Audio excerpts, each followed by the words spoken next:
በደጃፍ እነ ደብረጽዮን መጥተው ከጠቅላይ ሚኒስትር ጋር ቁጭ ብለው ሊደራደሩ። እሺ ከዛስ ሚዲያ የሚመርጥላቸው ጌታቸው እንደሆነ አረጋግጫለሁ። ይሄን ያረጋገጥኩት እናንተ ውስጥ አባል ከሆነ ሰው ጋር ነው። ኢንተርቪው ላድርግህ አልኩት።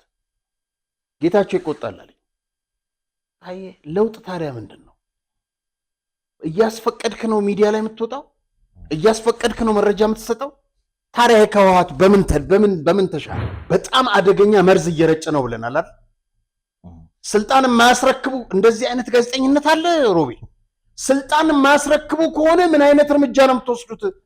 በሉት እኮ ነው፣ ግደሉት እኮ ነው። ትላንትና ወጥቶ ይህ ድርጊት የቀጣዩ አደገኛ ምዕራፍ መጀመር ይፋ የሆነበት አጥፊ እንቅስቃሴ ነው አለ። ገባ ጻፈ እንጂ ለፌዴራል መንግስት ሪፖርት አላረገም። እናንተን እኮ ጠላት ከማለት ፍረጃ ውስጥ ወጥተናል እንጂ ሄዳችሁበት ርቀት እኮ 1 ሚሊዮን ወጣት አስጨርሷል እኮ። እንዳትሄዱ እንዴት ይባላል? የመናገር ታዲያ እነ ደብረጽዮንስ ምን አደረጉ? ጽምዶ በሻዕቢያ በኩል በዚህ በኩል በሶማሊያ አሁን በግልጽ ሱዳን ድንበሩን አስጠግቶ መጥቷል። ህገወጥ ነው። ኦልሬዲ ተቀብለውታል። በደቡብ አፍሪካ ስምምነት ላይ ህገወጥ ምርጫ አካሄደናል ብለው ግን ይህንን ያለው ባንደበ ካሊ ድክመት ገዲፍካ ማለት በጊዜውን ሐሊፉ ጊዜውም አልፏል። ለምን ይተናነቃል ሀብቱ? እኔ ደህና የምተማመንበት ልጅ ነበር። በእውነት ነው የምነግርህ። ደፋር ነው። እንደነ ጌታቸው ጥሎ አልወጣም።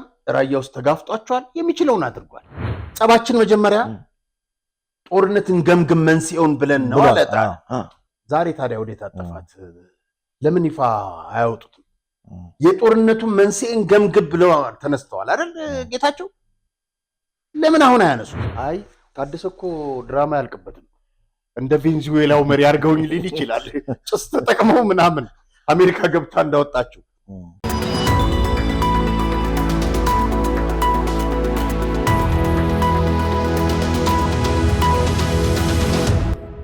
ሰላም ጤና ይስጥልኝ ተመልካቾቻችን፣ እንደምን ሰንብታችኋል? የምትመለከቱት ኢትዮ ዴይሊ ቻናላችን ነው። ዛሬም እንግዲህ እንደተለመደው አዳዲስና ወቅታዊ መረጃዎችን ወደ እናንተ ለማድረስ ጋዜጠኛ አርያ ተስፋማርያምና ሮቤል ምትኩ እዚህ ስቱዲዮ ተገኝተናል። መልካም ጊዜ እንደውላችሁ ከወዲሁ ተመኘን። አርያ እንዴት ነህ? ሰላም ሮቤል። ዛሬ እንግዲህ በርከት ያሉ አዳዲስ ጉዳዮች አሉን። በተለይ ከሰሞኑ እንግዲህ መፈንቅለ መንግስቱ እውን ሆኗል። የደብረጽዮን ቡድን በኃይል እንግዲህ እርምጃዎችን እየወሰደ ይገኛልና በሱ ላይ እንግዲህ አዳዲስና ወቅታዊ መረጃዎች ከዛው ከትግራይ ምድር ደርሰውናል። እሱን በተመለከተ ተመልካቾቻችን የምናጋራ ነው የሚሆነው። ወደዛ ከማለፋችን በፊት እንግዲህ ባለፈው በሰራናቸው ፕሮግራሞች ጋር በተያያዘ የተለያዩ ሀሳቦች ደርሰውናል። በተለይ ከዚህ ከትግራይ ሆቴል ፍንዳታ ጋር በተያያዘና አንድ ጽሁፍ አለ፣ እሱን ላስቀድም። ጌች አዲስ የተባለ ተመልካቻችን ነውና ሰላም አርያና ሮቤል በዛሬው ዕለት ባቀረባችሁት ፕሮግራም ላይ ይላል። እንግዲህ የዛ ዕለት የቀረበው ነው። ስለ ወያኔ ሽብር ፈንጂ ጉዳይ መረጃ ሰጥታችሁናል። ውጭ ጉዳይ ሚኒስቴር ላይ ስለፈነዳው ታክሲ የታክሲው ባለንብረት የነገረኝን ልንገርህ። ውጭ ጉዳይ ሚኒስቴር አካባቢ የፈነዳው ታክሲ ባለንብረት የቀድሞ የኢትዮጵያ መከላከያ ሰራዊት አባል የነበረ ሻምበል አለማየሁ ተፈራ የሚባል ከፍተኛ የፈንጂ ባለሙያ ነው። ያለ ጡረታ ከሰራዊቱ አሰናብቶት በግል ስራ እየተዳደረ እያለ የኢትዮ ኤርትራ ጦርነት ሰራዊቱ ሻዕቢያ ባጠመደው ፈንጂ ሲያልቅ በወቅቱ በተደጋጋሚ ወደ ሰራዊቱ እንዲመለስ ሲጠየቅ እምቢ ሲል ሌሊት ከተኛበት በግዴታ የፈንጂ ስልጠና እንዲሰጥ የጠመደ ፈንጂ እንዲያመክን ተወስዶ ወዲያው ኮሎኔል ተደረገ። በኢትዮ ኤርትራ ጦርነት ላይ ከፈንጂ አንጻር ከፍተኛ ለውጥ ያደረገ ሰው ነው። ጦርነቱ ሲቆም ወዲያው አሰናበቱት። የፈነዳው ታክሲ ባለንብረት እንደገለጽኩልህ የቀድሞ ሰራዊት የቦምብ ኤክስፐርት ነበር። ይህን ሰው አንዲት ትግራዋይ የትዳር አጋሩ እንድትሆን ይደረጋል። ከዚህ ሴት ጋር እንደተጋባ 2 ወር 3 ወር አልሆነውም ታክሲው ሲፈነዳ። የፍንዳታው ሂደት በዕለቱ ታክሲው ከሰዓት በኋላ ባለቤቱ የሚሄድበት ቦታ ስላለ ሹፌሩ ስራ እንዳይሰራ ከቤት እንዲመጣና እንዲወስደኝ ትለዋለች። ሹፌሩም ከቤት መጥቶ ይወስዳታል። ታክሲው ፕሮፌሰሩ ከአዲስ አበባ ዩኒቨርሲቲ የሚወጣበት ሰዓት ተጠብቆ ልክ ፕሮፌሰሩ ሲገባ ሌላ ሰው መጫን ይጀምራል። የኮሎኔሉ ሚስት የያዘችውን ዕቃ አስቀምጣ እሷ 4 ኪሎ ስትደርስ ትወርዳለች። ታክሲው ውጭ ጉዳይ ጋር ፈነዳ። ወደ ቤት ተመልሳ ዜናው ሳይነገር እግዜር አወጣኝ፣ እኔ ጓደኛዬን አግኝቼ ባልወርድ ኖሮ ሞቼ ነበር፣ ታክሲውን ኦነግ በፈንጂ መታው ትለዋለች። ማታ ላይ የፌዴራል ፖሊስ አባላት ባሏን ከቤቱ መጥተው ይወስዱታል። አንተ የፈንጂ ባለሙያ ነህ፣ ችግሩን የፈጠርከው አንተ ልትሆን ትችላለህ በማለትም ለምርመራ ተወስዷል። ስለዚህ ታክሲ ጉዳይ አንዲት ነገር ብትነፍስ ልብ አድርግ ተብሎ በባዶ ወረቀት ላይ ፊርማ እንዲፈርም ተደርጎ ወደ ቤቱ ሲመለስ ሚስቱ ጓዟን ጠቅልላ ጠፋች። ይህን ታሪክ ዛሬ በሕይወት ከሌለው ኮሎኔል አለማየሁ ከፈረሱ አፍ የተነገረኝ ነው። የፈንጂ ባለሙያዎቹ ወያኔዎች ታሪክ ይሄ ነው። በጣም በአሳዛኝ ሁኔታ የሞተ ሰው ነው ይላል። በጣም የሚያሳዝን ታሪክ ነው። ነገረው ራሱ የጉዳዩ የታክሲው ባለቤት ያጋጠመው ነገር የነገረው ነው። በጣም እናመሰግናለን። ይሄን አደረስከን። በእውነት በጣም ትልቅ እኮ መረጃ ነው። ይሄ ለመጽሐፍ የሚሆን ነው። እውነት ነው። በጣም ነው የምናመሰግነው። አንድ ሌላ ሀይረዲን ላከልን በቴሌግራም ቻናላችን። ጤና ይስጥልኝ አርአያና ሮቤል፣ ሁሉ ነገር ልክ አለው። አንድ ሰው መብላት ባለበት ልክ ነው የሚበላው። ከልኩ በላይ ከበላ ቁንጣን እንጂ ጤንነት አይሆንም። ወይም አንድ ሰው መተኛት የሚችለው እንቅልፉን እስኪጨርስ ነው። ከዚያ በላይ ልተኛ ቢል ከመገላበጥ ውጭ መተኛት አይችልም። ይህ ያደመ ቡድን በኢትዮጵያ የተጻፉ ሕጎችን ያልጣሰውን ባስብ ምኑን አጣው? ምንም አጣው። ጽምዶ ብሎ ከሻዕቢያ ተወዳጀ። ወርቅ እየዘረፈ መሳሪያ ይሸምታል። ከዓለም አቀፍ አሸባሪዎች ጋር አብሮ ይሰራል። የፕሪቶሪያውን ስምምነት ሙሉ ጥሷል። ተፈናቃይን አግቶ ይዟል። በመንግስት ሰራተኛና የንግድ ማህበረሰቡ ታክስ ይጥላል። ለተለያዩ ውስጥ አጀንዳዎች መሳሪያ ያስታጥቃል። ይባስ ብሎ በትግራይ መፈንቅለ መንግስት ሲያደርግ ከዚህ በላይ ፌዴራል መንግስት ምን እስኪያደርግ ነው እየጠበቀ ያለው? ትዕግስትም ልክ አለው። ይሄ ከትዕግስት በላይ ነው። የኢትዮጵያ ህዝብ መከራውን ከማብዛት ውጭ ከዚህ የሰው ሆርሞን ከሌለው ቡድን መፍትሄ መጠበቅ ኢትዮጵያን መከራዋን ማብዛት ይመስለኛል። ወይስ አርአያና እኔና መሰሎች የአንተን ፕሮግራም ከረጅም ጊዜ ጀምሮ የምንከታተል ያልገባን ነገር ይሆን? በዚህ ሀሳብ ከቻልክ ብትገልጽልን። ሀይረዲን ነኝ። እናመሰግናለን ሀይረዲን። እነዚህ ሰዎች እንግዲህ ደም የጠማቸው ስለሆኑ ቆይ በኋላ እችን ነገር በማብራሪያ እንትን እንላታለን። መልካም። ሌላው ደግሞ ምናልባት እንደ ጥቆማም ስለሆነ ያቀረበው ግሩም ታምሩ የሚባል ተመልካቻችን፣ ሰላም አርአያና ሮቤል፣ ጉዳዩን በዚህ አልጽፍላችሁም። ከትግራይ ትግል ጋር ተያይዞ እንዴት ሽብርተኛ እንደፈጠሩና እንዴት እንዳከናውኑት እኔ ከራሳቸው ከባለከረቶቹ እውነቱን አውቃለሁና ልነግራችሁ ነበር። በምን ላገኛችሁ ይላልና ስልክ ቁጥር አስቀምጡልኝ ነው የሚለው የተመልካቻችን። እንግዲህ ግሩም ታምሩ ይባላል በቴሌግራም ቻናል ቁጥር።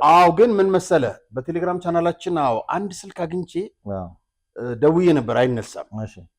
ነገር ግን በቴሌግራም ቻናላችን ቁጥርን አስቀምጥና መልሰን እንደውልልሃለን። ከስር በሚታየው የቴሌግራም ቁጥር ነው 0993082062 ስልክ ቁጥርን አስቀምጥልን፣ እኛ ደውለን እናገኛለን። ምናልባት ጠቃሚ መረጃዎች ነው ስለሚችሉ እንዲያን ነገሮች መያዝ ያስፈልጋል። ሌሎች የምታውቋቸው መረጃዎች ካሉ ስልካችሁን አስቀምጡልን። በዚህ ጉዳይ ላይ ሀሳብ ልናካፍላችሁ እንፈልጋለን ካላችሁ እኛ ደውለን መልሰን ወደ ህዝብ የምናደርሰው መሆኑን ለማስታወስ እንወዳለን። ሌላው ጥቆማ ምን መሰለ፣ ትንሽ ተጋነነብኝ ብሩ። አንዳንድ ጊዜ እንግዲህ መረጃ ማስመስለው የማደናገሪያም ነገር ሊልኩልህ ይችላል። የአባይ ፀሐዬን ቤት እነዚህ ቪላዎች 40 ሚሊዮን ይከራያል። 40 ሚሊዮን ትንሽ በጣም በዛ።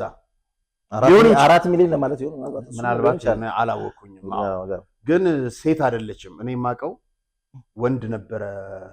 ውክልና ቤተሰብ ነገር ይመስላል። ስንቀርጽ የእሱን ጨርሰን ወደ ቦሌ ነበር የምንሄደው። በቀጥታ እየተደረደረ ኢትዮጵያ ቴሌቪዥን ሄደ። አርአያ እየቀረጸ ነው። የአባይ ፀሐዬን ወኪል ነኝ እኔ። ያውም የጦርነት ወቅት እኮ ነው፣ እንዳይተላለፍ ብሎ ኢትዮጵያ ቴሌቪዥንን። በጣም እኮ ደፋሮች ናቸው፣ በጣም ደፋሮች ናቸው። እና ወንድ ሳይሆን ሴት ሳትሆን ወንድ ነበር የምናውቀው። እና ይሄ ተጋነነ። ግን ሰሚ አካል ካልተገኘ የኛ ጩኸት ቤቶቹ ዋጋቸውን እኮ አጣርተን ማምጣት እንችላለን፣ ስንት እንደሚከራዩ። ስለሌለ ግን ምን ዋጋ ዋጋው ጉዳይ ሳይሆን እርምጃ የማይወሰድ ከሆነ እስከሆነ ድረስ እርምጃ ካልተወሰደ ዋጋው ብዙም ምን በ4,000 ብር ቢከራይ እኮ ያው ዋጋ የለውም። መልካም። እንግዲህ እዚህ ስክሪን ላይ የምንመለከተው የኢትዮጵያ ፌዴራል ፖሊስ ክስ የመሰረተባቸው ሰዎች አሉ። እንግዲህ ከሱ ጋር በተያያዘ የኢትዮጵያ ነዳጅና ኤነርጂ ባለስልጣን ምክትል ዋና ዳይሬክተር፣ የኢትዮጵያ ነዳጅ አቅራቢ ድርጅት ዋና ዳይሬክተርን ጨምሮ በገበያ ላይ ነዳጅ እጥረት እንዲከሰት ተደርጎ 13 ግለሰቦች ላይ ክስ ተሰምቷል። በዚህ መሰረት ክስ የተመሰረተባቸው አንደኛ አቶ ዲባራ ፉፋ፣ ሁለተኛ አቶ ሹም አለም ብርሃኔ፣ ሶስተኛ አቶ እስጢፋኖስ ጌትነት፣ አራተኛ አቶ ይላቅ አወቀ፣ አምስተኛ አቶ አበላ ገዛው፣ ስድስተኛ አቶ ጌታቸው አሞኝ፣ ሰባተኛ ወይዘሮ በረከት ወርቁ፣ ስምንተኛ አቡሽ አየለ ገነት፣ ዘጠነኛ አቶ ይልቃል የኔሰው፣ አስረኛ የኛ ፔትሮሊየም ኃላፊነት ግል ማህበር፣ 11ኛ አቶ እስማለም ምህረቱ፣ 12ኛ አቶ አባይነህ አወልና 13ኛ አቶ ብስራት አበባው ናቸው። እንግዲህ ተከሳሾቹ ከ70 ሚሊዮን ብር በላይ የሚገመት ነዳጅና ነጭ ናፍጣ ከመንግስት ቁጥጥር ውጭ በማድረግ በገበያ ላይ እጥረት እንዲፈጠር አድርገዋል የሚል ሲሆን የክስ መዝገቡ ለፌዴራል ከፍተኛ ፍርድ ቤት ልደታ ምድብ 3ኛ የሙስና ጉዳዮች ወንጀል ችሎት ቀርቧል። አንደኛ፣ ሁለተኛና ሶስተኛ ተከሳሾች እንደ ቅደም ተከተላቸው እንግዲህ የባለስልጣኑ ምክትል ዋና ዳይሬክተር፣ የኢትዮጵያ ነዳጅ አቅራቢ ድርጅት ዋና ዳይሬክተር እና የነዳጅ አቅርቦትና ስርጭት ክትትል ባለሙያ ኩባንያዎች በቀጥታ በመግዛት ለሚጠቀሙት ተቋማት የፍቃድ አሰጣጥ መመሪያ መተላለፋቸው በክሱ ተጠቅሷል። እንግዲህ ስልጣናቸውን ተጠቅመው ነው የሚለው። እነዚህ 3 ተከሳሾች በግል የስራ ዘርፍ ከተሰማራቸው 7ኛ ተከሳሽ ወይዘሮ በረከት ገበራ በሚል የምታወቀው ወይዘሮ በረከት ጋር በመጣመር 466,058 ሊትር ነጭ ናፍጣ ያለአግባብ እንድታገኝና በኮንትሮባንድ ለወርቅ አምራቾች እንድትሸጥ ማድረጋቸውንና በመንግስት ላይ ከ8.4 ሚሊዮን ብር በላይ ጉዳት እንዲደርስና በገበያ ላይ እጥረት እንዲከሰት በማድረግ ስልጣንን ያለአግባብ መገልገል ከባድ የሙስና ወንጀል ፈጽሟል ሲል አቃቤ አስረድቷል።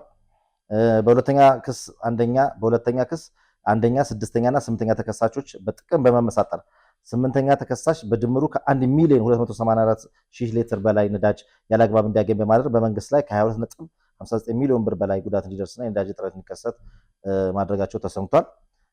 በዚህም 6ኛ ተከሳሽ በዋና ችሎት አድራጊነት በዋና ወንጀል አድራጊነት እንዲሁም 8ኛ ተከሳሽ በልዩ ወንጀል አድራጊነት ስልጣንን ያለአግባብ በመገልገል ከባድ የሙስና ወንጀል ተመስርቶባቸዋል።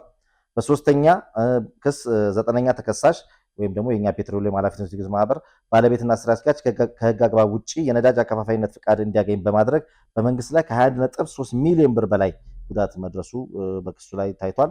በዚህ መሰረት 1ኛ፣ 4ኛና 5ኛ ተከሳሾች በዋና ወንጀል አድራጊነት እንዲሁም 9ኛ ተከሳሽ በልዩ ወንጀል አድራጊነት በፈጸመው ስልጣንን ያለአግባብ መገልገል ከባድ የሙስና ወንጀል ተከሰዋል። በአራተኛው ክስ ደግሞ 11ኛ፣ 12ኛና 13ኛ ተከሳሾች የነዳጅ ጭነት ግዢ ሀገር አቀፍ የነዳጅ ሰንሰለት ስርዓትን በመጣስ በአጠቃላይ 1.9 ሚሊዮን ሊትር ነዳጅ መንግስት እንዳይቆጣጠር አድርገው ማድረጋቸውን ክሱ አመልክቷል። በዚህ መሰረት መንግስት ድጎማ ያደረገበትን ነዳጅ ከጅቡቲ በመጫን በ17.8 ሚሊዮን ብር በላይና በገንዘብ የማይገመት ጉዳት በማድረስ በዋና ወንጀል አድራጊነት የመንግስትን ስራ በማይመች አኳኋን በመምራት ከባድ ወንጀልና ክስ ተመስርቶባቸዋል። 5ኛው ተከሳሽ ደግሞ እንግዲህ የተለየ ነው። በ5ኛው ክስ ላይ 11ኛ ተከሳሽ የኢፌዴሪ ወንጀል ክስ የወንጀል ህግ አንቀጽ 346 የብሔራዊ ባንክ ማቋቋሚያ ማሻሻያ አዋጅ ቁጥር 1359 ህዝባር 2017 አንቀጽ 51 መን እንዲሁም ብሔራዊ ባንክ ያወጣውን መመሪያ ቁጥር ኤፍኤክስዲ 04 2024 አንቀጽ 22.5 ህዝባር ለእስር ላይ የተመለከተውን በመተላለፍ ነው ክስ የተመሰረተባቸው። በዚህም ተከሳሹ በዕለቱ ለመያዝ ምንም አይነት ፍቃድ ሳይኖረው በቀን 30/07/2018 ዓ.ም ከቀኑ በግምት 10 ሰዓት ላይ ሲሆን ከፍርድ ቤት በስልክ በተገኘ ብርበራ ፍቃድ ቂርቆስ ክፍለ ከተማ በሚገኝ መኖሪያ ቤቱና በቢሮ ላይ በተደረገ ብርበራ አንደኛ 58,500 የአሜሪካን ዶላር፣ ሁለተኛ 6,250 ዩሮ፣ ሶስተኛ 630 እንግሊዝ ፓውንድ አስቀምጦ የተገኘ መሆኑን በፈጸመው በህገወጥ መንገድ የውጭ ሀገር ገንዘብ ያለ ፍቃድ መያዝ ወይም ደግሞ ማስቀመጥ ወንጀል ተከሷል ይላል። እንግዲህ ፌዴራል ፖሊስ ዘርዘር ያለ ክስ ነው በእነዚህ ሰዎች ላይ የመሰረተው። እንግዲህ 4ቱ ሰዎች ደግሞ በረከት ወርቁ አደራ፣ ጌታቸው አሞኝ አየህ፣ ይልቃል የኔሰው ዘለቀ፣ አቡሻ አየለገነት አልተገኙምና ያያችሁ ጠቁሙን ተብሏል። እንግዲህ እኔ የምልህ ሮቤል ማናት አልከኝ? በረከት ወርቁ አደራ ገበሬዋ፣ በረከት ገበሬዋ ነው በሚል ቅጽ ነው። እነዚህ 4ቱ ይፈልጋሉ ይላሉና አንድ የሆነማ በኢትዮጵያችን ላይ ተፈቶ የተለቀቁ ነው የሚመስሉት በየአቅጣጫው። የእንትኖችስ ምን ደረሰ? ተከታተል ብዬ ነበር። ለምን ፍርድ ቤት አትሄድም? ብዙ ጉዳይ አለው። ያው እነሱ መረጃው ስለሚወጣ አዲስ ነገር የለም። አሁን ደግሞ ዋስትና ተፈቅዶላቸዋል። ፌንቴክ ምናምን ከእንትና ከመንሱር ጀማል ውጭ ሌሎቹ ዋስትና መብት ተፈቅዷል። እንግዲህ ሰኞ ነው። እንግዲህ መንሱር የለየለት ሌባ እኮ ነው። ይህንን እናገራለን። ስለዚህ ጉዳይ ሳይሆን አሁን በፍርድ ቤት ስለተያዘው ሳይሆን ሌባ ነው። እኔ ማስረጃ ስላለኝ ነው። ይሄን ማስረጃ ስላለኝ ነው። ጓደኛ የነበረች በቃ 86,000 ዶላር ነው ያጭበረበራት እና አማን ምን ሆኖ ነው ሰርቶ ያላመጣው? አይ ለምን ለቀጣይ ፕሮግራም ይሻላል ነው። ለቀጣይ ፕሮግራም ዛሬ በርከት ያሉ ጉዳዮች ስላሉ አንድ ጉዳይ ግን ልንገርህ። በዚህ አጋጣሚ በጣም ታዋቂ አርቲስት ነው። በኢህአዴግ ጊዜ የተፈጸመ ነገር ነው የምነግርህ። አሁን ባለፈው ስልጣን ጊዜ ከለውጡ በፊት ማለት ነው። እና የታዋቂ አርቲስት አሜሪካን ይመጣል። እንደውም ረጅም ሲትኮም የሆነ ድራማ አለው በቴሌቪዥን የሚተላለፍ ያው ታውቁታላችሁ። እና ይመጣና ነፍሱን ይማርጋሽ ሙሉጌታ ነበረ መሰለኝ አላውቅም፣ ብቻ እነ ተስፋዬ ነበሩ። እና ሲያወራን ስለማን ነው የሚያወራን? ስለ ሰራዊት ፍቅሬ። ሰራዊት ፍቅሬን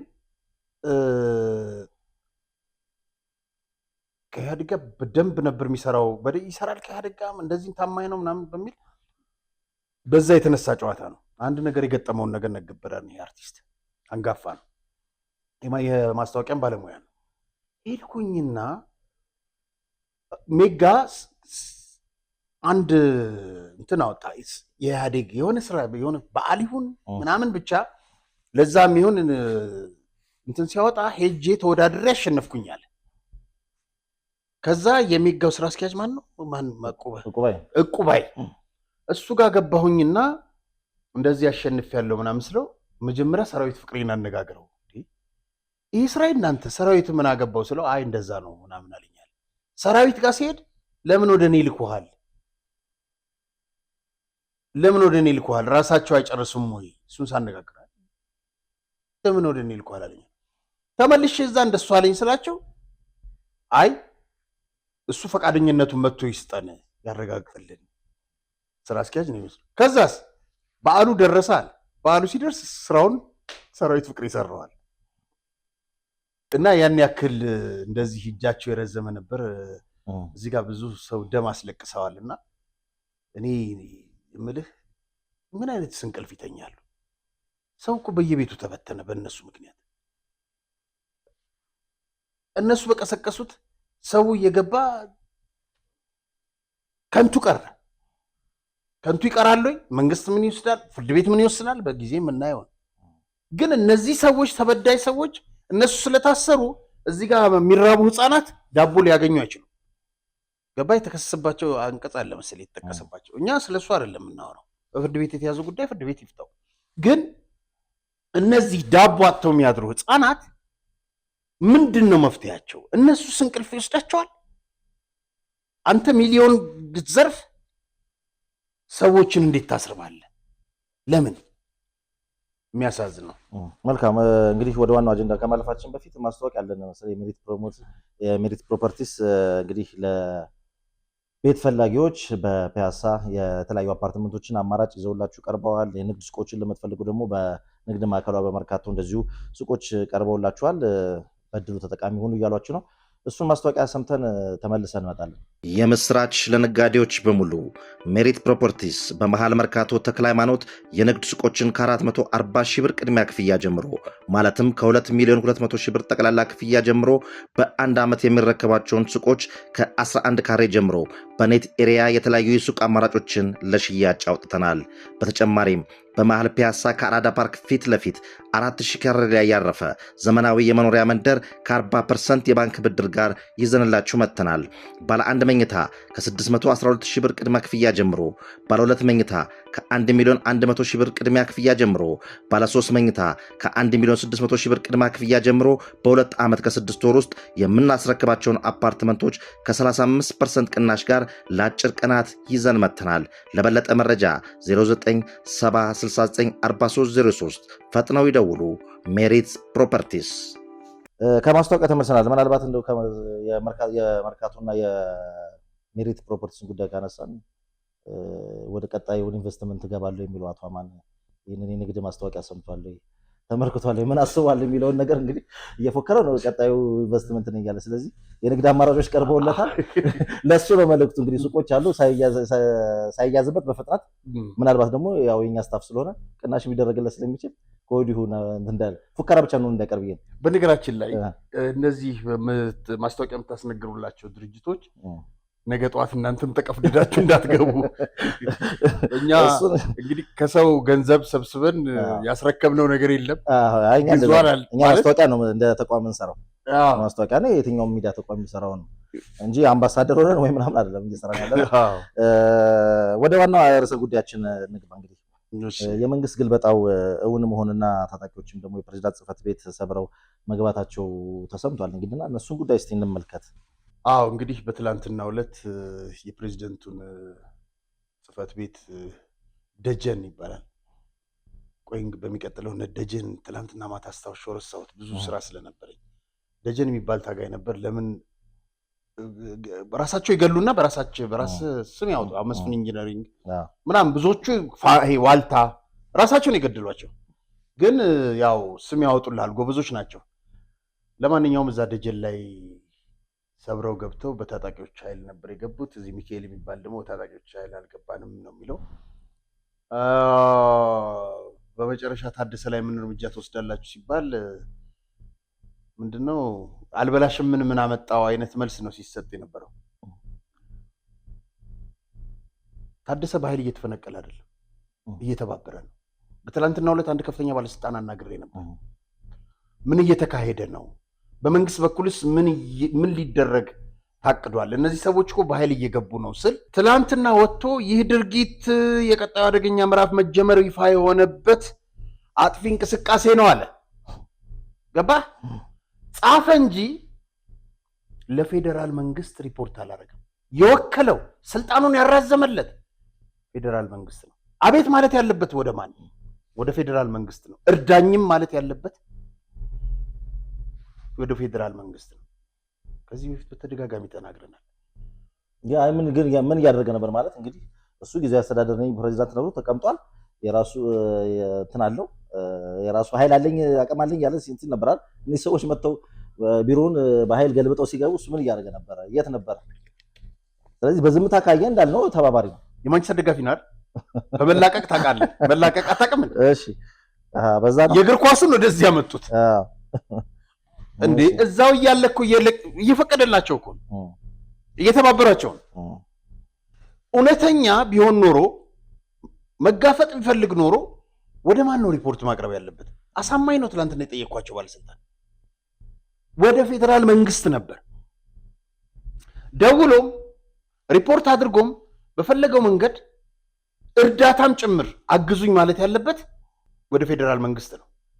አይ ታደሰ እኮ ድራማ ያልቅበትም እንደ ቬንዙዌላው መሪ አድርገውኝ ሊል ይችላል። ጭስ ተጠቅመው ምናምን አሜሪካ ገብታ እንዳወጣችው እና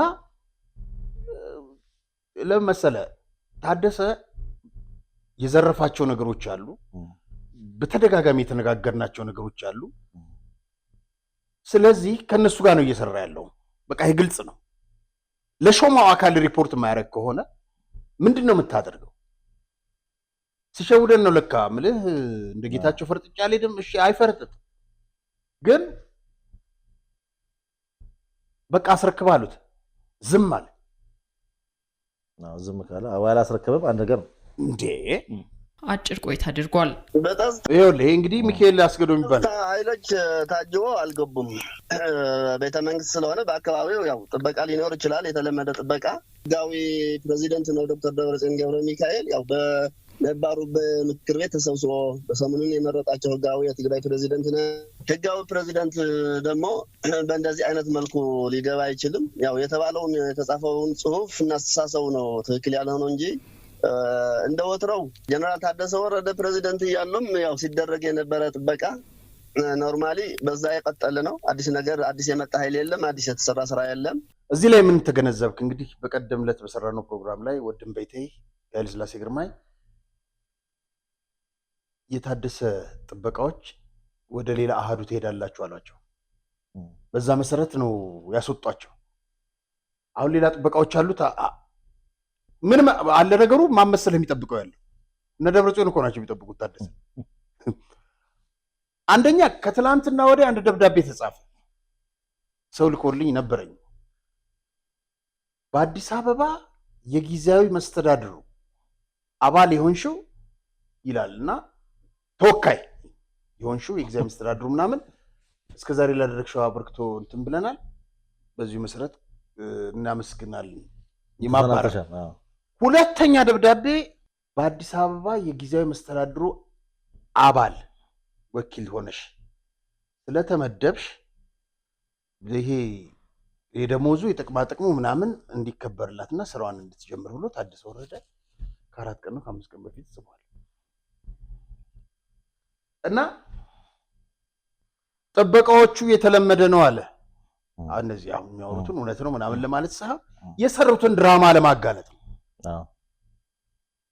አንድ ኮሎኔል ነበር፣ የህወሓት ኮሎኔል። ምን ይለኛል መሰለ፣ የህወሓትን ተንኮል የነመለስን ተንኮልና የህወሓትን ተንኮል አይጥ እንደዚህ ጫር ጫር አድርጋ ነው የምታገኘው። በጣም ቀላል ነው፣ ህፃናት እንኳን የሚያውቁት ነዋል። ቅድም የሚያሳዝኑ ፍንዳታዎችና ድራማዎችና አውጥተን ከሰው የሚደበቅ ነገር የለም። አየህ፣ ይሄም ሰው እየሰማው የተላለፈው መልእክት የጀነራሉ መልእክት የኃይል እርምጃ እንደወሰዳችሁ ነው የሚያመለክተውና ለምሳሌ ጀነራሉ ስልጣኑን የማያስረክብ ከሆነ ምን አይነት እርምጃ ነው የምትወስዱት? አያችሁ፣ ባለፈው ጊዜ ቢቢሲ በጣም አደገኛ መርዝ እየረጨ ነው ብለናል አይደል? ስልጣን የማያስረክቡ እንደዚህ አይነት ጋዜጠኝነት አለ ሮቤል። ስልጣን የማያስረክቡ ከሆነ ምን አይነት እርምጃ ነው የምትወስዱት? በሉት እኮ ነው፣ ግደሉት እኮ ነው። ምን አይነት እርምጃ ትወስዳላችሁ ይባላል እንዴ? ድርጊታችሁ ህገወጥ ነው። እንደዛ ነበር መጠየቅ። አላስረክብ ካሏችሁ እናንተ ታደሰ ወረደ ስልጣን መጋቢት ሆነ ምን አይነት እርምጃ ነው የምትወስዱት? እናንተ ህገወጥ ናችሁ እንዴት ታደርጋላችሁ ነበር የመጀመሪያው ጥያቄ መሆን ያለበት። ምን አይነት እርምጃ ታደሰ ላይ ትወስዳላችሁ? እምቢ ካለ ስልጣን መጋቢት 30 ላይ አልቋል። የስልጣን ሽግግር እስኪካሄድ ድረስ አሁንም ቀጥለዋል። ይሁንና ይበቃናል ሮቤል። እና ፕሬዚዳንት ደብረጽዮን ገብረ ይሄ ትግርኛ ዜና የተላለፈ ነው በትላንትናው ዕለት ፕሬዚዳንት ደብረጽዮን ዕለታዊ ስራሕ ጀሚሮም በይፋ ስራቸውን ጀመሩ። ዶክተር ደብረጽዮን ገብረ ሚካኤል በመዕለ 38 2018 ዓመተ ምህረት ተመልከት። ምድረ እንትን ተደብቆ የነበረ የሳር ክምር ውስጥ ምናምን ወጥቷል ዛሬ። አብቶ ጀምሮን ካቢኔት መምሕዳር ፈላማይ አኼባ በመካሄድ ስራሕ። በጣም የሚያስቀው ድራማ ምን እንደሆነ ታውቃለህ? እዚህ ካቢኔ ውስጥ የምታያቸው ሰዎች የታደሰ ካቢኔ ውስጥ አሉ። ከዚህ ከማኑኤል ጀምረ 2 ፕሬዚደንቶች ናቸው ትግራይ ውስጥ ያሉት። አንደኛው ፌክ ነው ማለት የነዚህ ውሸቱ ይሻላል። በቃ ይሻላል ማለት አቋም ከሌለው ሰው ከሚል መጠመጥ ምንም በተግባር ከሌለ ሰው የነዚህ ያፈጠጠ ውሸት ይሻላል። የሚገርመው እነዚህ ካድሬዎች ዕቃ እንደሆኑ የምታውቀው ተላላኪ እንደፈለክ አድርገህ እንትን የምታደርጋቸው እንደሆኑ የምታውቀው እንዳለ ተገልብጠው ለምን ብለው እንኳን አልጠየቁም። አሲስ ጌታቸው ጊዜ የነበሩ ሰዎች እኮ ታደሰም ሲያነሳቸው ህወሓት የሚወስደውን እርምጃ ጥለው ወጥተዋል። አይሆንም ብለው ጥለው የወጡ ሰዎች አሉ። በሙሉ እነዚህ እንዴት ይስማማሉ? አንተ በሙሉ እንዴት ይሰበሰባሉ? እቲ ፕሬዚዳንት መምሕዳር ተካሂድ ዶክተር ደብረጽዮን ዝተመርሐ ፈላማይ አኼባ ካቢኔ ኣብ ዝተፈላለዩ ዛዕባታት ከም ዝፀተዩ እነዚህ በሙሉ የክህደት ተገልባባጮች ናቸው። በቃ እዚህ እንዴት በአንድ ቀን ልዩነት እዚህ ታደሰ ጋር ተወያይታ እዚህ እንደገና ደግሞ ትመጣለህ? ታደሰን ተው፣ ፌዴራል መንግስት የሰጣቸው እኮ ስልጣን ነው የተራዘመ፣ ልባቸው ግን የለም። በትናንትናው ዕለት ከዚሁ ጋር በተያያዘ በመቀሌ 5:37 ጠዋት ተዋጊ ጀቶች በአየር ላይ ነበሩ። በዚህ እንቅስቃሴ እንግዲህ እነዚህ እንትና መደናበራቸው አልቀረም። በቀደም ዕለት አንድ ከፍተኛ የጦር አዛዥ ጋር በአካል ተገናኝተን በአንድ ለቅሶ ላይ ስናወራ ነበርና ምንድነው እነዚህ ሰዎች እየሰሩ ያሉት ወዴት ሊሄዱ ይችላሉ በሚል እሳቸውን ሐሳብ መስማት ፈልጌ እኔ ጠየቅኩትና እነዚህ ሰዎች አሪያ ከ68 ዓመተ ምህረት ጀምሮ ደም እየጠጡ የመጡ ናቸው። አየ በገፍ የትግራይ ወጣት ወጥቶ እንደሚሞትላቸው አዩት። ምን ቸገራቸው? በዛው ቀጥለውበታል። እችን ታክል ለትግራይ ወጣት እንደማያስቡ በገፍ እየሞተ ከ68 ዓመተ ምህረት ጀምሮ አሳያል። ትክክል ነው። ዛሬ ይህንን ለማስቆም የሚጥር የለም። ትላንትና ይሄ እንግዲህ የራያ አስተዳዳሪ የነበረ ነው ሮቤል። እኔ እናንተ ብዙ ጮሆናል። እሱም ለመታገል ሞክሯል ራያ ላይ። አሁን የስምረት ምክትል ፕሬዚደንት ነው ሀፍቱ ኪሮስ። በትላንትና ሁለት ማታ ደውዬለት ነበር። አራያ ነኝ ምናምን አልኩት ስልኬን ስለማያውቀው ብዬ ምን ነበር ምናምን አለኝ። አንስተው እንኳን ስልክ አይደፍሩም። እኛ ለነሱ ደፍረን የፈለገ ነገር ይሁን ብለን ስንሟገትላቸው ነበር። በቀደም ጀነራል ዮሐንስ የነገሩኝ ነገር ነበር። አራያ ጋር ኢንተርቪው ለማድረግ ምናምን ስል የሆኑ ሰዎች ማለት ናቸው እሱ ጋር እንዴት ትሄዳለ ምናምን። እኛ ጦርነት እንደ ጦርነት ዳንስ ነው፣ ጦርነት ጨዋታ ነው ማለት አለብን እንዴ? ጦርነትን ስንቃወም የኖርን ሰዎች ነን። ከነ ሀፍቱ ከነ ጌታቸው ረዳ ጎን ቆመናል። የተወሰደውን እርምጃ ወደ ለውጥ በመምጣታቸው ደግፈናል። እየጠየቅን ያለነው ደግሞ እነ ጌታቸው ውጡና የጦርነቱን መንስኤ ንገሯቸው ለወጣቱ፣ እንደገና እንዳይሞት ነው እያልን ያለ ነው። ጌታቸው ወጥቶ ጠቅላላ ህወሓት መጥፋት አለበት እኛ ስንል የነበረው ምንድን ነው? ከጠፉም አይጥፉ። እንዲጠፉ ግን መጀመሪያ ህዝቡን አሳምኑት፣ ውጡና የጦርነቱ መንስኤ እሱ ብቻ መሰለህ እንዴ? ጌታቸው ለምን በቃ ሚዲያ የሚመርጥላቸው ጌታቸው እንደሆነ አረጋግጫለሁ። ይህን ያረጋገጥኩት እናንተ ውስጥ አባል ከሆነ ሰው ጋር ነው። ኢንተርቪው ላድርግህ አልኩት። ጌታቸው ይቆጣል አለኝ። አየህ ለውጥ ታዲያ ምንድን ነው? እያስፈቀድክ ነው ሚዲያ ላይ የምትወጣው? እያስፈቀድክ ነው መረጃ የምትሰጠው? ታዲያ ከህወሓት በምን ተሻለ? ሀፍቱ ኪሮስ ስልክ አንስቶ ለማውራት አልደፈረም። አንደኛ የሚመርጡት ሚዲያ ሪፖርተር ነው፣ መብታቸው። ለምን ኤርሚያስ ለገሰ ላይ አይወጡም? እነ ጌታቸው አይወጡም። ጠላት ብለው ይፈረጇቸዋል። እናንተን እኮ ጠላት ከማለት ፍረጃ ውስጥ ወጥተናል እንጂ ሄዳችሁበት ርቀት እኮ 1 ሚሊዮን ወጣት አስጨርሷል እኮ። እንዳትሄዱ እንዴት ይባላል? የመናገር ታዲያ እነ ደብረጽዮንስ ምን አደረጉ? ከእናንተ በላይ ምን አደረጉ? ጌታቸው ምን ያጠፉት ነገር አለ? አሁንም እኔ ከህወሓት ቫይረስ ውስጥ ወጥተዋል፣ ራሳቸውን አውጥተዋል ብዬ ምላቸው ማከብራቸው ጀነራል ዮሐንስን ብቻ ነው። ሌላ ማንም ይወጣ የለ። ግን የሚለውን ስሙ። አንድ ሁለተኛ፣ ከዛ በኋላ በተፈጠረው ችግር የሚናገረው ነገር የለም። ከዛ በኋላ በተፈጠረው ችግሩ ምንድን ነው? ከዛ በኋላ በተፈጠረው ችግር ኢሚዲየት ኮዝ ሊሆን ይችላል። አንድ ኮዝ ኦፍኮርስ አንድ ምክንያት ይኖረዋል። ኮዝ ትግራይ ውስጥ በነበረው ችግር ይሄ ይኸውልህ፣ ትግራይ ውስጥ በነበረው ችግር ተመልከት። አዙሪት ሀፍቱ በስልክም ቢሆን እንድታስረዳኝ የምፈልገው ይሄንን ምን አይነት ችግር ነው የነበረው ማለት ትንሽ ያስቸግራል። ግን ኢሚዲየት የሆኑ ኮዞች ከሆኑት ኮዞች ግን አንዱ ነው። ምክንያቱም ትግራይ ውስጥ የተፈጠረው ችግር አየው፣ እየደጋገም ነው አይደለም ተመልካቾች፣ ራሱ ነው እያወራ ያለው። ትግራይ ውስጥ የተፈጠረው ችግር ይህንን አውጡና ንገሩን ነው። ለምን ይተናነቃል ሀፍቱ? እኔ ደህና የምተማመንበት ልጅ ነበር። በእውነት ነው የምነግርህ። ደፋር ነው። እንደነ ጌታቸው ጥሎ አልወጣም። ራያ ውስጥ ተጋፍጧቸዋል። የሚችለውን አድርጓል። ለዚህ ክሬዲት እንሰጠዋል። ህዝቡን ከጎን ነበር። ምን ነው ተናነቀ? ለምን እውነቱን አትነግረንም? ሰሜን እዝ ተመታ፣ ለምን ያንቀሃል? ችግር ኮዝ ምናምን ዙሪያ ጥምጥም ለምን ትሄዳለህ? ትንሽ የምተማመንብህ አሁንም ቢሆን እኔ አላናገርከኝም ምናምን ብዬ እንትን አላደርግም። ትንሽም ቢሆን ድፍረት አለ። ውጣና ከህሊና ጋር ከምትሰቃይ ውጣና ንገረን። ሪፖርተሮችን ስለማያነሳ ነው የሚሄዱት እነሱ። የጦርነቱ መንስኤ ምንድን ነው ብሎ አያነሱም። ይሄን ቦና ይስጣችሁ። ሌላ ምን እንላለን? መልካም። ቅድም ስለ ደብረጽዮን እያነሳን ነበርና በመሀል የሀፍቱን ጉዳይ አንስተን ነው መሀል አስገብተን ነው እንጂ እንግዲህ ደብረጽዮን ያለምንም ከፌዴራል መንግስት ጋር ያለምንም ቅድመ ሁኔታ ለድርድር ዝግጁ ነኝ የሚል መግለጫ ሰጥተዋል። በጣም የሚያስገርም ነገር ነው። ጭራሽ ምንም አይነት ቅድመ ሁኔታ ከተቀመጠልን አንደራደርም ነው በግልጽ።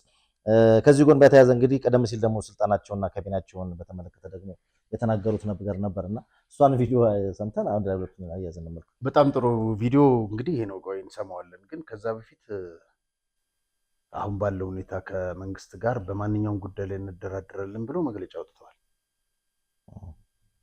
የሚሞክረው አይመስለኝም መንግስት፣ በጭራሽማ አያስበው። ለምን መሰለ?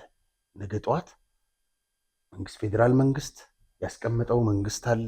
አሻንጉሊት ይሁን ተላላኪ ይሁን አቋም የለሽ ይሁን ምንም ይሁን ታደሰ ወረደ የሚባል ተቀምጧል። እሱ በሌለበት የተሰራው ድራማ ቅድም የገለጽነው እንዳለ ሆኖ ነገር ግን እና ማኑኤል አሰፋ ምናምን ከዚህ በፊት አላቃችሁም ተብሎ ከቤተ መንግስት የተባረሩ ከደጃፍ እነ ደብረጽዮን መጥተው ከጠቅላይ ሚኒስትር ጋር ቁጭ ብለው ሊደራደሩ። እሺ ከዛ የትኛውም ክልል ላይ በጉልበት በኃይል ስልጣን ይዘህ እኔ ነኝ የምመራው ስርዓት አልበኝነት ይስፈን ማለት ነው። መንግስት በጣም ብዙ ትዕግስት ሄዷል። እነዚህ ሰላም ቢደራደሩ ችግር የለውም። የመጡበት አካሄድ ግን ትክክል አይደለም። ገብቷል። ህወሓት የሚባል ፓርቲ የለም። በምርጫ ቦርድ ታግዷል፣ ተሰርዟል፣ እውቅናውን አጥቷል። ማንን ወክሎ ነው ደብረጽዮን ከእንትና ጋር የሚደራደሩ?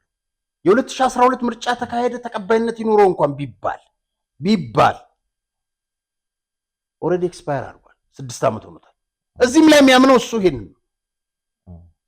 ይሄ በሆነበት ሁኔታ ህገወጥነትን መንግስት ያበረታታል ብዬ አላምንም በጭራሽ። ግን እንደው ይሁን ብለን ሮቤል ይሁን ብለን መንግስት ለእነሱ ያቀረቡት ጥያቄ ይሄ ደጋፊው እንዴት ነው የሚያየው? የሆነው ስዊድን ላይ ነው ሱዳንም ላይ ሲወጡ አየን። የሚያሳፍር ነው። እና እሺ ተደራደረ፣ ከዛስ እንዴት ተደራደርክ ልትሉት ነው? እኔ እኮ ውጪ ተቀምጠህ እንዴት ማገናዘብ ያቅታል? ትንሽ ግራቀኝ ማየት እንዴት ያቅታል? ስርዓት አልበኝነትን እንዴት ነው የምታበረታታው? ስርዓት አልበኝነት እኮ ብቻ አይደለም፣ ይሄ መዘዝ ወጣቶችን ይዞ ሊጠፋ ነው። እነዚህ ሰዎች ከሱዳን ከኤርትራ ጋር ተሰልፈዋል። እስቲ እናዳምጠው የሚለውን ደግሞ እውነተኛ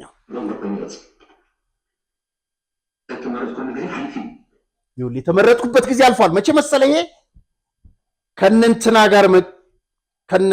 ጋር የተጋጨበት ጊዜ ከነ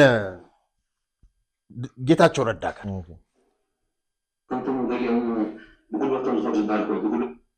እነዚህ አንዳንዶች በጉልበታቸው ይሄዳሉ እንደሚባለው እኛ በጉልበታችን ስላልሄድን ነው አንሄድም።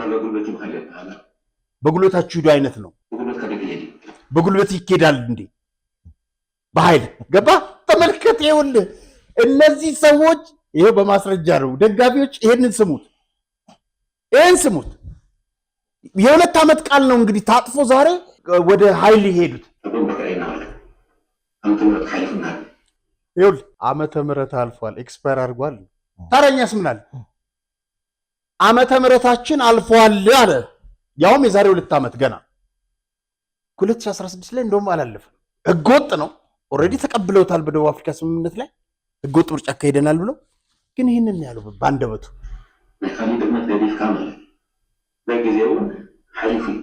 ጊዜውም አልፏል፣ ኤክስፓየር አድርጓል።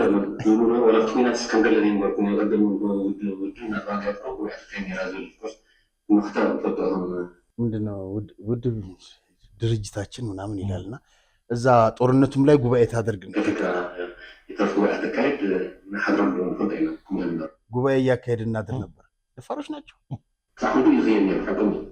እንደዛ ሄድ ነበር። እውነታቸውን ነው።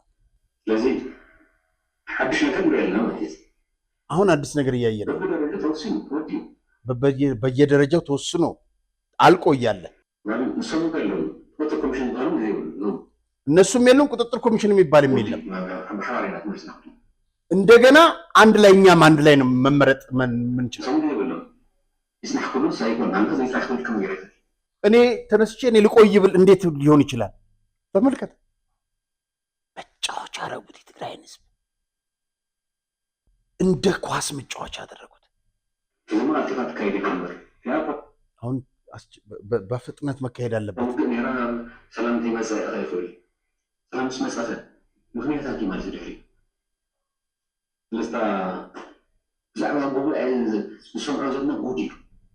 ስለ ጉባኤ የምንሰማው ጉድ ነዋል። በጣም የእነዚህን ውሸትና ዲስኩር መስማት በጣም አጸያፊ ነው። እና ምንድን ነው ልልህ የፈለግኩት የዛሬ 2 ዓመት ይህንን ይል ነበረ። 2 ዓመት የማይሞላው ዓመት ከምናምን ቢሆን ነው። አሁን ደግሞ ተገልብጦ በኃይል እርምጃ መውሰዳችን ትክክል ነው እያለ ነው። እና ትግራይ ውስጥ እንግዲህ ያለው ድራማ ይቀጥላል። ስለ ታደሰ ዕጣ ፈንታ አይመለከተንም። ምክንያቱም ለፌዴራል መንግስት ሪፖርት ማድረግ ነበረበት፣ አላደረገም። እየተባበራቸው ነው።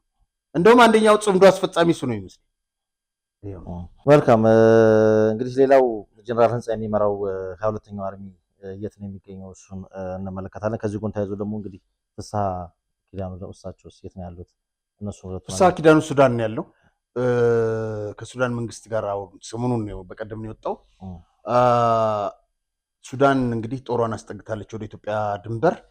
በዚሁ መሰረት የሚገርም ነገር እዛ የሞቱት የአርሚ 22 ወታደሮች የኛ አይደሉም፣ ማን ነው የሄደ የለም ከነሱ ጋር የሚዋጋ የለም ምናምን ብሎ ማስተባበያ ሲሰጡ ነበረ እነ ደብረጽዮን ሌሎችም። እቺን ቪዲዮ የቀነጨብናትን ተመልከቱ።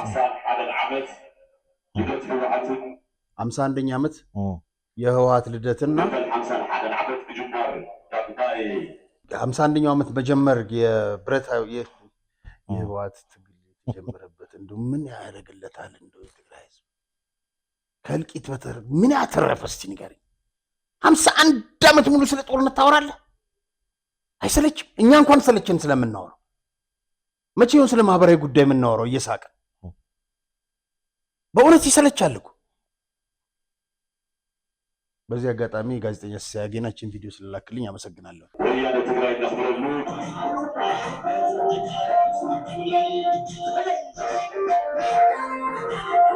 ይሄ ብርሃን ኃይሌ ነው ይመስላል። ራሱ ነው ሱዳን እንደሚጨፍሩት እዛ። በጣም የሚያሳዝነው አንድ ነገር ልንገር። አሁን ይሄ ብርሃን ኃይሌ አሜሪካ መጥቶ ሄዶ ከአሜሪካ ከተንደላቀቀ ኑሮ መጥተህ ቀስቅሰህ ዶላርን አፍሰህ ትሄዳለህ። የሚሞተው ማን ነው ይልሃል። ለምንድን ነው ምን ያላቅም ብቻ ምልህ አንዳንድ ጊዜ ከመጠን ቅድም ሌላ ማናቀው ነገር አለው ያለው ሃይረዲን የተባለ ተከታታያችን እንደው ቅርታ ሃይረዲን እኛም ግራ ገብቶናል። እኔም ሰዎቹንም ሳነጋገር ምንም በቃ ምልህ የመንግስት ባለስልጣናት ምንድን ነው እነዚህ ሰዎች የሚፈልጉት የሚለው ነገር ግራ ነው የሚያጋባ። ግን እጃቸው ላይ ደም አለ። ከ68 ዓመተ ምህረት ጀምሮ ሲያፈሱት የመጣ ደም አለ። ከቆመ ሰላም ከተገኘ እነዚህ ሰዎች ለፍርድ መቅረባቸው አይቀርም። እኔ ዛሬም ደጋግሜም እነ ጌታቸውን ጻድቃን ማነሳ ወድጄ አይደለም። ጻድቃን እንኳን በረሃ ላይ ብዙ የራሱ ወንጀል ይኖርበታል አለው። ግን ጌታቸው ለምንድን ነው ወጥቶ የመጡበትን ብቻ ሳይሆን እውነቱን የማይነግሩን? ለምን ወጣቱን አያድኑትም? ለምን እንዳይሞት አያደርጉትም? ከህወሓት ተነጥሎ አዲስ ፓርቲ ከተመሰረተና አዲስ ትግል ከሆነ እንግዲህ ህወሓትን ቆማሉ ካልክ የሚጀምረው ከዛ ነው። ቫይረሱ አይጣን ከዛ ነው እንቅስቃሴው። እንግዲህ ህወሓትን የጠሉበት ምክንያት ለዚህ ሁሉ ችግር መንስኤ ነው። እንግዲህ ህወሓትን እየተቃወሙ አይደለም፣ ለዚህ ሁሉ ችግር መንስኤ ይሄ ነው ብለው የሩቁን ትተው የቅርቡን ቢናገሩ ብዙ ሰው ህይወት ይድን ነበር። እንግዲህ ጸባችን መጀመሪያ ጦርነትን ገምግም መንስኤውን ብለን ነው አለ። ዛሬ ታዲያ ወዴት አጠፋት?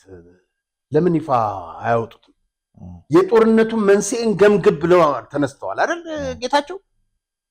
ለምን አሁን አያነሱት? ለምን አሁን አይወያዩ?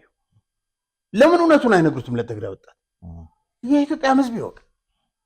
የኢትዮጵያ ህዝብ ያውቃል። በእርግጥ አያውቅም ማለት አይደለም።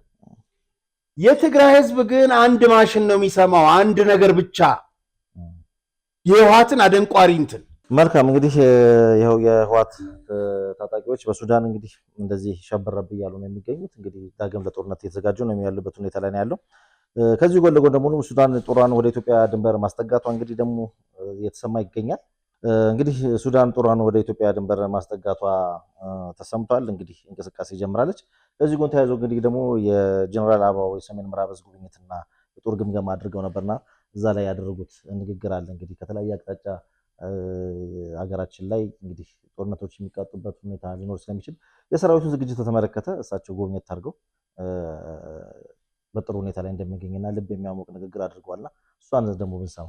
አዎ ሰሜን እንግዲህ ምዕራብ እስከ የትኛውም አቅጣጫ ሊሰነዘር የሚችልን ጥቃት ለመከላከል፣ ለመመከት፣ ለማክሸፍ በሙሉ አቅሙና ቁመና ላይ መሆኑን ነው ጀነራል አበባው ታደሰ የገለጹት። በሰሜን ምዕራብ መቀመጫውን ያደረገ ወታደራዊ እዝን ነው ሄደው በጎበኙበት ወቅት ይህንኑ ያረጋገጡት። እንግዲህ በዛ አካባቢ ያለውን ይሄ ወታደራዊ እዝ የጦር ክፍሎችን ወታደር አካላዊና ስለንቦ ተዘዋውረው ከተመለከቱ በኋላ እዙ ከታሪካዊ ጠላታችንም ይሁን ከባንዳዎች ሊሰነዘር የሚችል ጥቃት መመከትና መደምሰስ በሚያስችለው የዝግጅት ደረጃ ላይ እንደሚገኝ የገለጹት ሰሜን ምዕራብ ዕዝ መከላከያ የሰጠውን ግዳጅ በላቀ ጀግንነት እየፈጸመ የመጣ ተቋም አስተማማኝ እዝ መሆኑን ነው አያይዘው የጠቆሙት። የህወሓት ሀገር የማፍረስ ተከታታይ ወራራ በመከትና ሀገርን በማጽናት ትልቅ ሚና የነበረው ጠንካራ እዝም እንደሆነ ገልጸዋል። ከዚህ በተጨማሪ ሰሜን ምዕራብ ዕዝ በአማራ ክልል ግጭት ውከት ለመፍጠር በተንቀሳቀሰው ጽንፈኛ ቡድን ላይ ጠንካራ ምት በማሳረፍ ያሰበውን ኢትዮጵያን የማጥፋት ሴራ በማክሸፍ ጽንፈኛው ቀስሙ እንዲሰበርና እጅ እንዲሰጥ በማድረግ ወገን የኮራበት ጠላት ያፈረበት ከፍተኛ ስራ የሰራ እዝ እንደሆነ ነው የጠቀሙት። እናንተ የአባቶቻችሁ የጀግንነት ታሪክና አደራ ተቀብላችሁ ኢትዮጵያን ለመጪው ትውልድ ለማስረከብ ላደረጋችሁት እና በቀጣይም ለምታደርጉት ተጋድሎ ኢትዮጵያና ተቋሙ ይኮሩባችኋል ነው ያሉት። እንግዲህ የኢትዮጵያ አለኝታ የሆነው የፌዴራል መከላከያ ሰራዊት ጠላቶችን አንገት በማስደፋት ኢትዮጵያ ወደ እድገት የምታደርገው ጉዞ እንዲፋጠንና ህዝቦቿም ሰላምና ደህንነት የማስጠበቅ ታሪካዊ ኃላፊነት ተወጥቷል ይወጣልም ያሉት ጀነራል አበባው በጣም ነው የምወዳቸው፣ ነገራችን በጣም ነው ማደንቃቸው። ከፍተኛ የካበተ ልምድ አላቸው። ወያኔን እንግዲህ ባቃስ ከመቱትና ኢትዮጵያን ከመፈራረስ ከመበታተን አደጋ ከታደጓት ከፍተኛ የጦር ጀነራሎች ብዙዎቹ እንግዲህ በየጊዜው ጠቅሰናቸዋል። ቁልፍ ሚና ነበራቸው ጀነራል አበባው። ይሄ ሀቅ ስለሆነ ይሄ ታሪክ ያስቀመጠው ሀቅ ስለሆነ ይህንን ለመናገር እንደፍራለን። በነገራችን ላይ ጀነራል መጽሐፍ ቢጽፉ እሳቸው ብቻ ነው እሳቸውና ማርሻል እንጠብቃለን። አዎ እንጠብቃለን።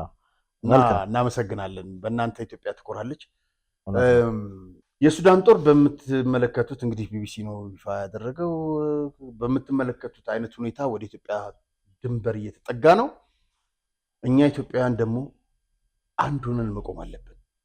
የኢትዮጵያ መከላከያ ሰራዊት ሮቤል አንድ ወታደር ሄዱ እዛ ጋ ሌት ተቀን አገሩን ድንበሩን እየጠበቀ ፍራሽ ላይ እኛ እንደምንተኛው ተኝቶ ተነስቶ ቁርስ በልቶ አይደለም። ፀሐዩም ሐሩሩም ብርዱም ቁሩም ሁሉም እየተፈራረቀበት ነው። 24 ሰዓት አፍጥጦ ለኔና ላንተ ማን በወደ ለወፍራሙ አማን ብለሃል፣ ለቀጭኑ ወፉ ብለሃል። ለነዚህ ሁሉ ለመሞት ኢትዮጵያን ለማጽናት የሚጠብቅን ሰራዊት እንዴት ከጎኑ አትቆምም?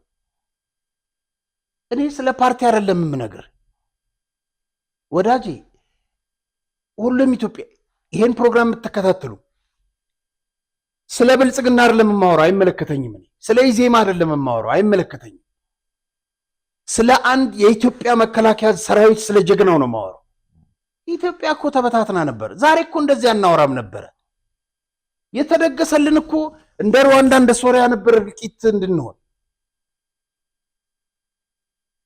በእግዚአብሔር ቸርነት በጀግናው መከላከያ ሰራዊታችን ጠንካራ ክንድ ኢትዮጵያ ከዛ ሁሉ ማዕት ወጣች። ዛሬም ትወጣለች። ጽምዶ በሻዕቢያ በኩል በዚህ በኩል በሶማሊያ አሁን በግልጽ ሱዳን ድንበሩን አስጠግቶ መጥቷል። ታሪካችን እንደሚያሳየን በአንድ በሁለት ቀን ነው ገረፍ ገረፍ ተደርጋ በሚሊሻ ነው ሲባረሩ ነው ተቆነሰ። እውነት ነው። ስለዚህ ብዙም ግን ጠላትን መናቅ አያስፈልግም። ከተለያየ አቅጣጫ ጫና ያለበት ሁኔታ ስላለ ጦሩ በተጠቀቅ መሆኑ እውነትም ተገቢ ነው። ይገባል። ጠላትን መናቅ አያስፈልግም። ግን አንድ ነገር መናገር የምፈልገው መሰለ፣ በሚሊሻም ይሁን በወታደር ስትባረር መስዋዕትነት ተከፍሎ ያን መስዋዕትነት ለመክፈል ይሄን የኢትዮጵያ መከላከያ ሰራዊት ለመተቸት የምትነሳ ማንኛውም ግለሰብ ይሄንን የሱን መስዋዕትነት ልከፍል ይችላል ወይ ብለህ መጠየቅ። እኔም አንተ የምትተቸው ሊሞት የተዘጋጀው የ9 ወር ልጆች ነው። ምን ዕዳ አለበት? አንተን ለመታደግ ኢትዮጵያን ለመታደግ በተሰለፈ የከሌ ሰራዊት ነው የከሌ ሰራዊት ነው ትለዋለህ አይባልም። የደርግ ሰራዊት እንኳን ሲባል በጣም ነበርኩ የሚያምኑ። ስለዚህ ከኢትዮጵያ ጋር ከኢትዮጵያና ከኢትዮጵያችን ሌላ ሀገር የለንም፣ ሌላ ሀገር የለንም።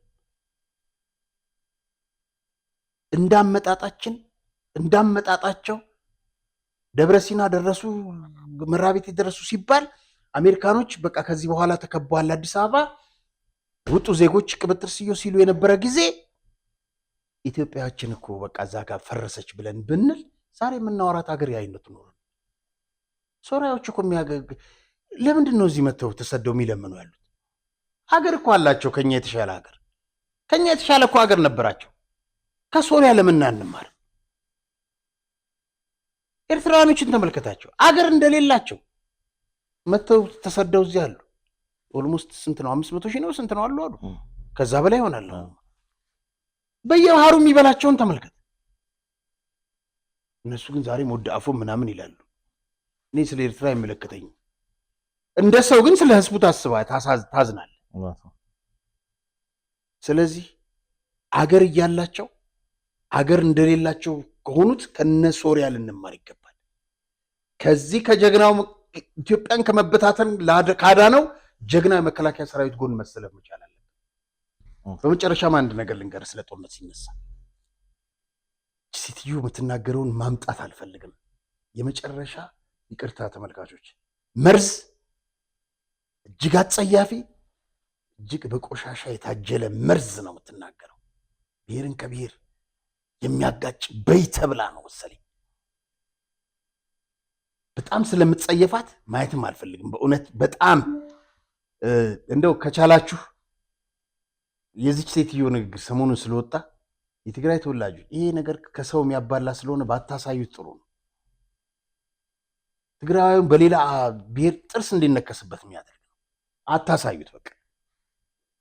ስለዚች ነገር አንድ ነገር ልንገርህ። በጣም ደስ የምትል ጽሑፍ ነች። ትርጉሟን ልንገርህ። ልጆቻችን ከግዙፍ ወደ ቅምጥ መንግስት ይመለሱ የሚል ጭካኔ ሳያንስ ይህ የሚሆነው በሌሎች መስዋዕትነት መባሉ የባሰ ጭካኔ ነው። ይህን ፍጹም እንዳትረሳ። አንድ የፌስቡክ ጸሐፊ ነው እንግዲህ ይህን እያለ ያለው። ከትልልቆቹ የጦር አበጋዞች እስከ ፖለቲካ መሪዎች ተመልከት። አልፎም ባነር የምትሸከመውን ካድሬ የቅድሞ አይነት ማለት ነው። ቅምጥ ያሉትን መንግስት ለመመለስ የሚታገሉ አምስትም ቢሆኑ ልጆቻቸውን ልትጠቅስልኝ ትችላለህ? ከነዚህ ውስጥ ማለት ነው። መንግስት እንመልሳለን፣ ጦርነት እናደርጋለን ከሚሉት ውስጥ ከነዚህ ውስጥ ከአምስቱ ልጆቻቸውን ልትጠቅስልኝ ትችላለህ? ምን እያልኩኝ እንደሆነ ግልጽ ነው። መልእክቴን ግልጽ አድርጌ ልንገርህ። እባክህ ብዬ የምለምንህ እባክህ የትግራይ ህዝብ ደንቆሮ አትሆን። የጦር ነጋዴዎች የሚሰቅሉትን መፈክር አይተህ ልጆችን እንዳትማገድ። ጥያቄዎችን ልድገምልህ። ቅምጥ መንግስት እንመልሳለን የሚሉ የጦር አበጋዞች ወይም የፖለቲከኞች አምስት ልጆች ጥቀስልኝ። አስበህም ቢሆን እንድትጽፍልኝ እጠብቅሃለሁ። አስበህ እንድትመጣ ብዙም አልጠይቅህም። እኔ የምልህ አምስት ብቻ ቢሆንም አንድ ካገኘህ እኔ እቀጣለሁ፣ እኔ መልስልሃለሁ። የሉም። ከነዚህ ውስጥ ማንም የለም። አሜሪካና አውሮፓ ናቸው ያሉት። እንደ ሁልጊዜው ሮቤል በትግራይ ውስጥ የደረሰውን ጉዳት የሚያሳዩ አሳዛኝ አንዳንድ ቪዲዮም ሁለት ቪዲዮ ይዘን እንመጣለን። አማን እናመሰግናለን። ሰላም ነው ትማማ ይላቸዋል። እየለመኑ ነው እናት እያላቸው መቀሌ ጎዳና ላይ ነኝ። በነገራችን ላይ የብርሃነ ጋኖ እናት 5 ልጆቻቸውን አጥተው መቀሌ እየለመኑ ሞቱ። ልጆቼ ስለተሰዉ ልመና ጎዳና ወጣሁ። ልጆቼ ነበር የሚቀልቡ።